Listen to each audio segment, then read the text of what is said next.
बिहार में क्यों नहीं ये लोग गए दरभंगा, क्यों नहीं गए ये लोग अरवल, क्यों नहीं गए ये लोग मुजफ्फरपुर। अभी बछवाड़ा में सर एक छोटी सी बच्ची के साथ दुष्कर्म करके 10 साल की बच्ची, उसको तेजाब छिड़क कर उसको जलाकर मार दिया गया। उसके शरीर को अपने ही घर में 10 फीट गड्ढे में उसको दफना दिया गया। दलित महिला के साथ सर मुजफ्फरपुर में दुष्कर्म करके उसके शरीर को 2 टुकड़ों में काटकर अर्धनग्न व्यवस्था में सर खेत में फेंक दिया गया। क्यों नहीं गए ये लोग वहां पर? अपने गठबंधन को तो मजबूत करने गए, पर क्यों नहीं ऐसे परिवारों से जाकर मिले? तो सर ये सेलेक्टिव रिस्पॉन्सिबिलिटी जब निभाते हैं, सर हकीकत है देश के किसी भी कोने में किसी भी मां बेटी के साथ ऐसी घटना हो रही है तो वो अक्षम्य है, वो निंदनीय है। नीतीश कुमार को बिहार की जनता नकार चुकी है, ये हम नहीं चिराग पासवान कह रहे हैं। नमस्कार, आप बिहार संवाददाता देख रहे हैं और मैं हूं आपके साथ आशुतोष उपाध्याय। कल संसद भवन में प्रधानमंत्री नरेंद्र मोदी अविश्वास प्रस्ताव को लेकर अपना जवाब जो है वो विपक्ष के सामने रखते हुए नजर आए। और उससे पहले बिहार के शेर कहे जाने वाले यानी कि जो युवाओं में काफ़ी प्रसिद्ध हैं चिराग पासवान जो हैं, वो अपने वक्तव्य में साफ साफ तौर पे कहा कि एनडीए जो है इस बार 40 की 40 सीटें जो है वो जीत कर आएगी। उसके बाद चिराग पासवान क्या कुछ कहते हुए नजर आ रहे हैं, पहले हम आपको सुनवाते हैं। सर इस सदन में आए अविश्वास प्रस्ताव के विरोध में अपनी बातों को रखने के लिए मैं अपनी पार्टी लोक जनशक्ति पार्टी रामविलास की तरफ से सर मैं खड़ा हुआ हूं। सर इस सदन ने कई अविश्वास प्रस्ताव इससे पहले देखे, पर मुझे लगता है ये अपने में एक ऐसा अनोखा अविश्वास प्रस्ताव है जिसमें अविश्वास सरकार के प्रति कम बल्कि विश्वास बढ़ाना अपने इस नए गठबंधन के प्रति ज्यादा प्राथमिकता दी जा रही है। इन लोगों को इस बात को दर्शाना है कि किस तरीके से ये गठबंधन इनके साथ है, जिस गठबंधन को बनाने का ये लोग एक लंबे समय से ये लोग प्रयास कर रहे हैं। सर ये अविश्वास प्रस्ताव पे चर्चा हो रही है, सर यकीनन सरकार की उपलब्धियों को बताना भी जरूरी है, पर उससे पहले जिस उद्देश्य के साथ इस प्रस्ताव को यहाँ पर लाया गया है मणिपुर को लेकर, उस पर सर मैं जरूर अपनी बातों को यहाँ पर रखना चाहूँगा।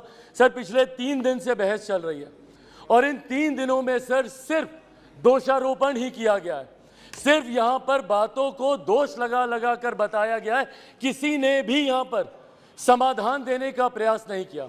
सर आरोप प्रत्यारोप की राजनीति में मणिपुर के लोग वहां बैठे सुनने का प्रयास कर रहे हैं कि हमारी बेहतरी के लिए आपने क्या किया। सर कल गृह मंत्री जी ने इतनी खूबसूरती से तमाम पक्षों को रखा और इतनी विनम्रता से उन्होंने सारी बातों को रखा, पर उसके बावजूद सिर्फ दोषारोपण करना। सर 90 के दशक में भी मणिपुर में इसी तरीके की परिस्थितियां थी। उस वक्त किसकी सरकार थी सर? क्या उस वक्त की सरकार ने मौजूदा सरकार को कोई इनपुट दिया? क्या उस वक्त के सरकार में बैठे लोगों ने कितनी बार इस सदन में चर्चा की? कितनी बार किन लोगों ने उस चर्चा का जवाब दिया? कल तमाम ये बातें आदरणीय गृह मंत्री जी ने रखी। सर ये लोग गए थे मणिपुर, बहुत अच्छी बात है, जाना चाहिए ये, पर सर ये कलेक्टिव रिस्पॉन्सिबिलिटी होनी चाहिए, सेलेक्टिव रिस्पॉन्सिबिलिटी नहीं। सर जो लोग मणिपुर गए थे यही लोग सर बिहार भी गए थे। बिहार में क्यों नहीं ये लोग गए दरभंगा, क्यों नहीं गए ये लोग अरवल, क्यों नहीं गए ये लोग मुजफ्फरपुर? अभी बछवाड़ा में सर एक छोटी सी बच्ची के साथ दुष्कर्म करके 10 साल की बच्ची, उसको तेजाब छिड़क कर उसको जलाकर मार दिया गया। उसके शरीर को अपने ही घर में 10 फीट गड्ढे में उसको दफना दिया गया। दलित महिला के साथ सर मुजफ्फरपुर में दुष्कर्म करके उसके शरीर को 2 टुकड़ों में काटकर अर्धनग्न व्यवस्था में सर खेत में फेंक दिया गया। क्यों नहीं गए ये लोग वहां पर? अपने गठबंधन को तो मजबूत करने गए, पर क्यों नहीं ऐसे परिवारों से जाकर मिले? तो सर ये सेलेक्टिव रिस्पॉन्सिबिलिटी जब निभाते हैं, सर हकीकत है देश के किसी भी कोने में किसी भी मां बेटी के साथ ऐसी घटना हो रही है तो वो अक्षम्य है, वो निंदनीय है और उसको कोई बर्दाश्त नहीं कर सकता। और उसमें पूरे सदन को सर एकजुट होना होगा। कल गृह मंत्री जी ने जिस तरीके से अपील की, सर पूरे सदन को इसमें एकजुट होना होगा। इसमें आप आइसोलेट करके नहीं देख सकते कि जहां आपकी सरकार है वहां की घटनाओं को आप छुपाएंगे और जहां दूसरों की सरकार है वहां की घटनाओं को आप उठाएंगे। आपको चर्चा करनी होगी बंगाल पर, चर्चा करनी होगी आपको बिहार पर, चर्चा करनी होगी आपको राजस्थान पर, चर्चा करनी होगी आपको कर्नाटका पर। सर ये देश एक है सर, आप इसको ऐसे टुकड़ों में बांटकर आप नहीं आइसोलेट करके आप अपने विषयों को उठा सकते।